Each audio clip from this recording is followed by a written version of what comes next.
Okay, so the Alaska meeting came and went, no noise at all on any concrete deals. The most we seemed to get was memes of Putin making funny faces at journalists that were shouting questions at him, and also a video of Putin and Trump getting into the Beast, an armored limo, the presidential limo, and Trump showing off American hardware like fighter jets and helicopters. But there's now a meeting scheduled for tomorrow, Monday, between Trump and Zelensky. And assuming Zelensky agrees, Trump and Putin is open to a follow up meeting next Friday, the coming Friday. Now, last time, obviously, or not obviously, obviously to me, but loads might not know, Zelensky was invited to the White House some time ago to meet with Trump, and he absolutely got an absolute grilling. Um, why were you not wearing a suit? Have you even thanked America for all the support you've got? Da da da da da. It was, depending on who you ask, justified, undignified. Diplomatic decorum was thrown out the window. Loads of MAGA, especially Americans, said this is exactly what we want. We want a real president. A raw, honest president. No diplomatic decorum needed. Okay, to each their own. Some people, for example, say I waffle too much. Others say, no, Muffles, we appreciate your relaxed pacing and you just be you. There's a variety of ways to clothe yourself, just like you can clothe yourself in a thobe or a shirt or a dress and or a jacket. There's a variety of ways of doing anything, really. So,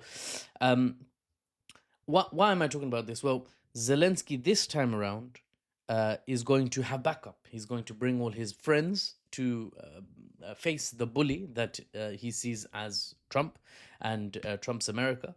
European leaders, I'm not sure what they can really do except provide moral support, just be there for Zelensky, but not actually concretely in terms of geopolitical ability, do anything to America. They'll just be there for Zelensky, I guess, so he doesn't get bullied again. We'll see.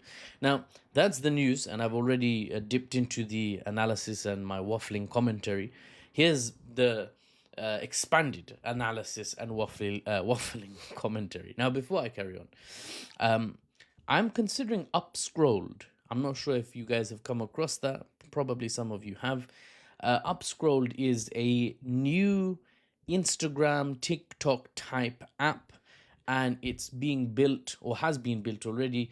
It's gaining members, I think, at a steady pace, but it's a very small time thing. 10,000 members, I believe, per month they are getting.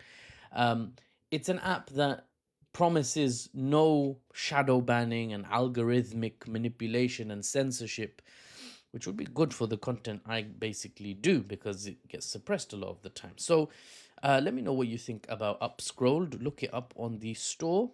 It looks promising, and if I start taking my TikTok content, copying it over there, would you guys watch it? And if I got, for example, into a situation sticky enough to be booted off this app, would you guys head over to Upscrolled? Would you open a completely different app? That's asking a lot, I think, but I would love to know, would you open a completely different app to hear what I have to say?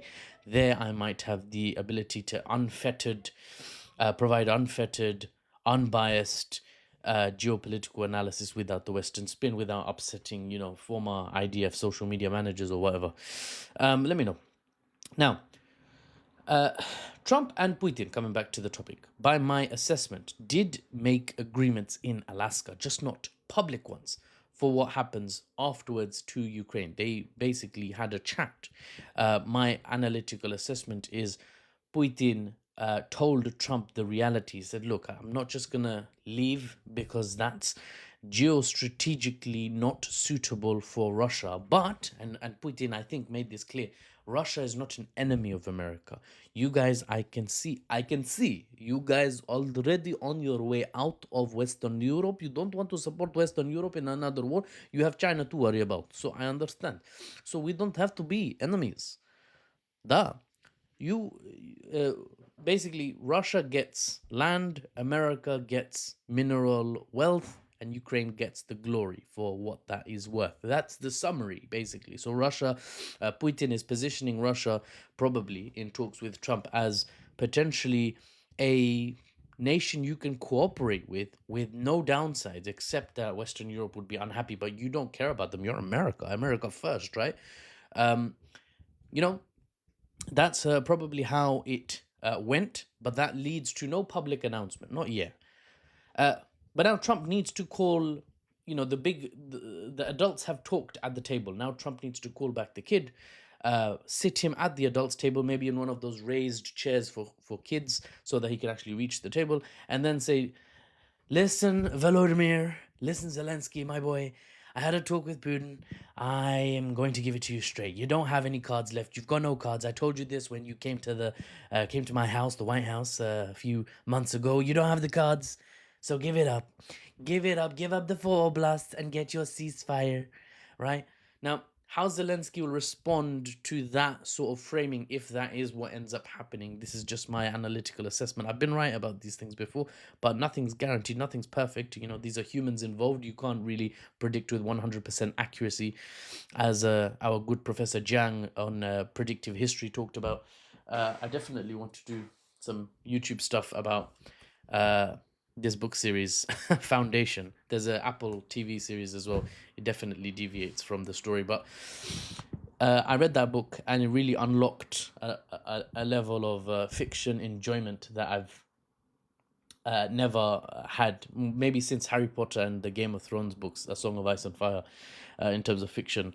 I'm ruined for all other novels now in terms of large stories across many books. I'm ruined after Isaac Asimov's Foundation series. Anyway, why do I mention the Foundation series? Well, because it's basically talking about how you can predict what's going to happen, kind of like a fortune teller, but more analytical and less, well, not at all spiritual, right? And I'm basically saying I can somewhat predict what's going to happen, and this is what I predict. It's not 100% guarantee. I'm not an expert in the field. I am just a humble man in a London box home office, with my phone propped up on like random boxes, so that I can plug this microphone into it without it having to, without it falling off the thing. Anyway, long story short, how will Zelensky respond if Trump does indeed come to him and say, listen, Russia's not going to budge and Russia's in the advantage? Your situation's not getting any better.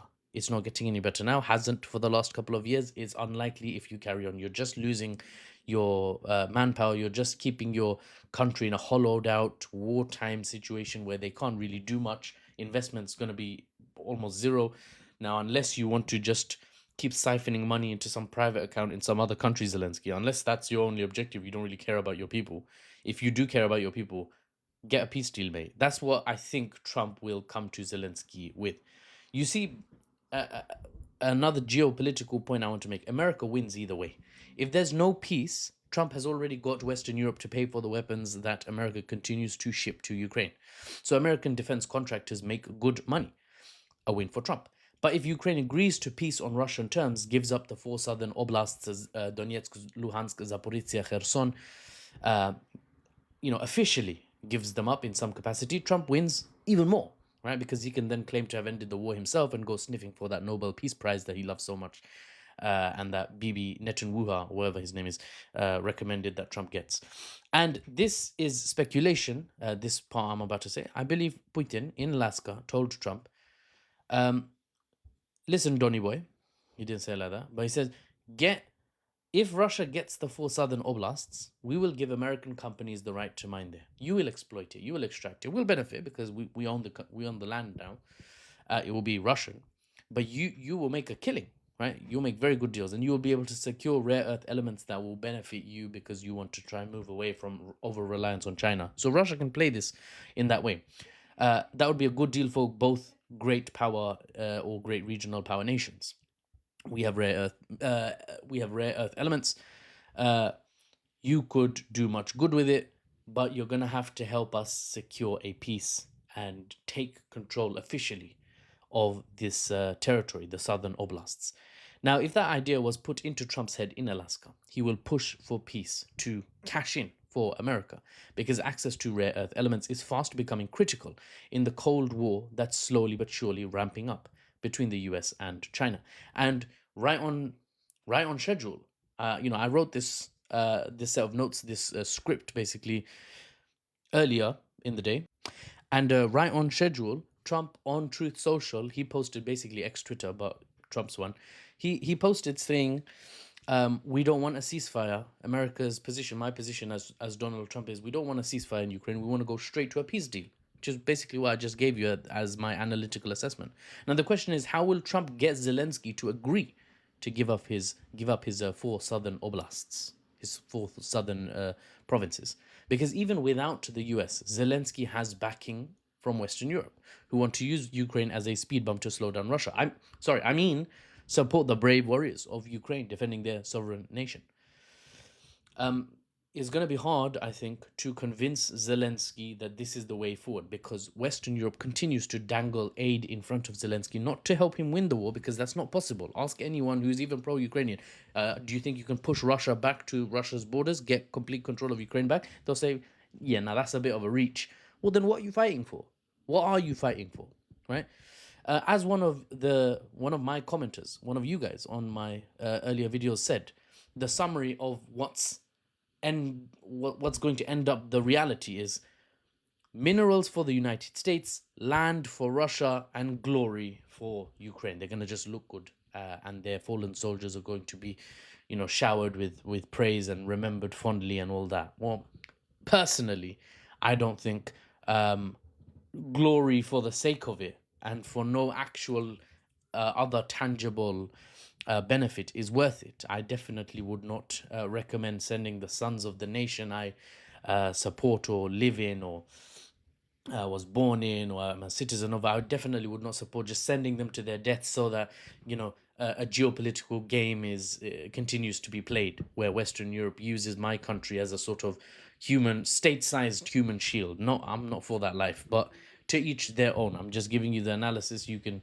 decide what position you support, what nation you support, etc., etc.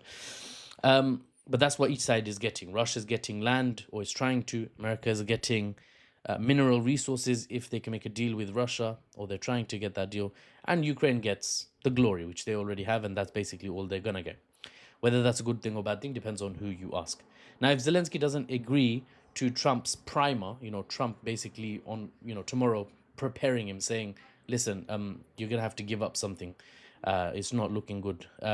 If he doesn't agree to that and he goes into Friday's trilateral meeting, Putin, Zelensky, Trump, and he goes into that meeting not geostrategically grounded in reality, but coming at the situation from what's fair for Ukraine, what should happen, all these emotional, not logical, not geopolitically grounded in reality positions. If he comes into the meeting with that, then not ready to agree to Russian terms or start negotiations from Russian terms for a permanent peace, or he refuses the meeting altogether, then America has to decide: do we keep selling weapons, or will Trump just try and call for Zelensky to be ousted, right, and replaced by someone more pragmatic, more realistic, more practical? Those are the two options for America.